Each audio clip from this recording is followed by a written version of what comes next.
जब बोलना शुरू करूंगा तो सब तक आवाज जाएगी। आज सबसे पहले तो इस धरती के महापुरुष महामानव मदारी पासी जी की भूमि को नमन करता हूँ, नतमस्तक करता हूँ सबसे पहले। और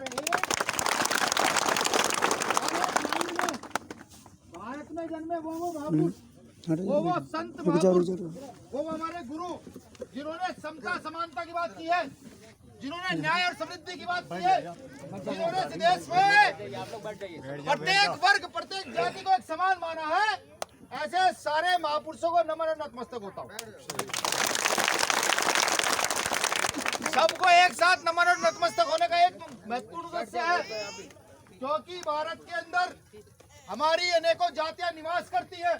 जैसे साहब काशीराम साहब भी कहा करते थे कि 667 कुछ जातियों को मिला करके मैं बहुजन समाज का निर्माण करना चाहता हूँ। इसीलिए सारे महापुरुषों को मैंने एक लाइन में लिया और सबको नतमस्तक हो गया, सबको मैंने नमन कर दिया। अब दो ऐसे महापुरुष जिन्होंने इस देश की महिलाओं की स्थिति बदली हो, जिन्होंने इस देश के शूद्रों की स्थिति बदली हो, जिन्होंने यहाँ के दलित आदिवासियों की स्थिति बदली हो, जिन्होंने यहाँ तक भी जो हमारा फोर्स खड़ा हुआ है या जो नौकरियों पे लोग हैं, इन सब की स्थितियां बदली हो, ऐसे महामानव डॉक्टर बाबा साहब अम्बेडकर को मेरा दंडवत प्रणाम। और अब मेरा दंडवत प्रणाम उस महामानव को है जिसने भारत की सरजमी पर पैदा होकर भारत के अछूतों को ये बताया कि राजनीतिक सत्ता कैसी होती है। राजनीतिक सत्ता को बिना पैसे के, बिना सामंती व्यवस्था के खींच कर आप लोगों के कदमों में डाल दिया। ऐसे महामानव अपने गुरु मान्यवर काशीराम साहब को भी दंडवत प्रणाम है। अब कोई भाई ताली नहीं बजाएगा, सिर्फ मेरी बातों को सुनेगा। मैं नेता नहीं हूं। अभी हमारे भाई ने, हमारे छोटा भाई सिकंदर ने भी बहुत अच्छा स्पीच दी। आवाज ना आने के कारण शायद पूरी ना पहुंच पाई होगी, और हमारे साथी बहुत सारे रह गए हैं जो अच्छे स्पीकर हैं। मैं सिर्फ आपको भीम आर्मी को समझाने आया हूँ, भीम आर्मी को बताने आया हूँ।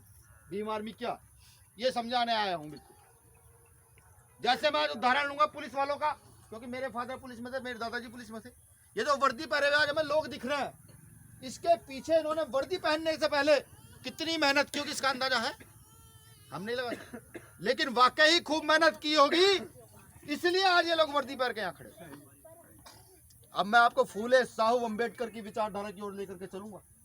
मैं बताऊंगा आपको कि जो लोग सिद्धांतिक नहीं होते, जो लोग अपने सिद्धांतों पर नहीं चलते, उनकी बेटियों के साथ गलत होता है, उनके बुजुर्गों के साथ गलत होता है, उनके पूर्वजों के साथ गलत होता है। बाबा साहब अम्बेडकर ने कहा था कि किसी समाज की समृद्धि और उन्नति जाननी हो कि वो समाज कितना शिक्षित है, कितना उन्नत है, तो उस समाज की जाकर के महिलाओं से मिलो।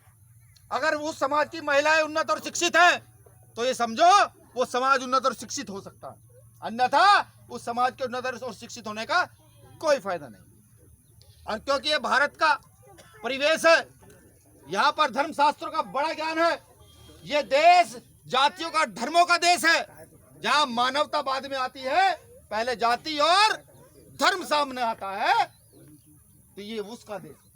अब हमें समझना पड़ेगा कि हम लोग कौन है, हम लोग, हमारे पूर्वज कौन थे, हम लोग कहां से आए हैं, और आज दर बदर की ठोकरें खाते हुए लोगों को क्यों जगाते घूम रहे हैं।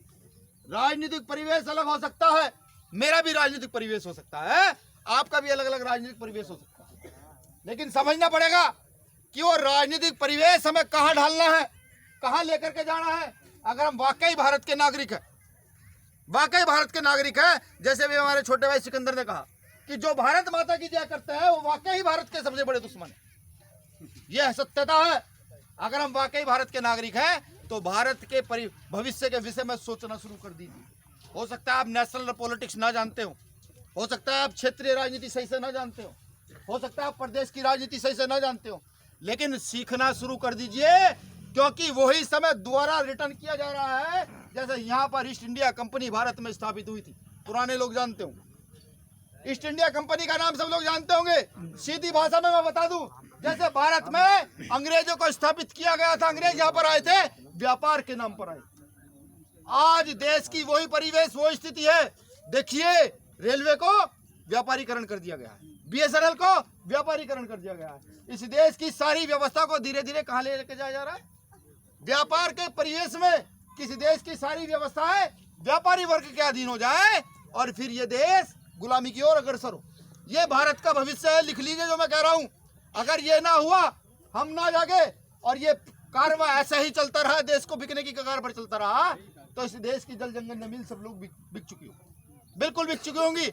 और फिर रोते पीटते रहना, फिर शहीद आजम भगत सिंह पैदा करना, फिर बिजली पासी पैदा करना, फिर उधम सिंह पैदा करना, फिर चंद्रशेखर आजाद पैदा करना, फिर दोबारा से शफाकुल्ला खां पैदा करना, देश की आजादी की लड़ाई के लिए फिर करना पैदा।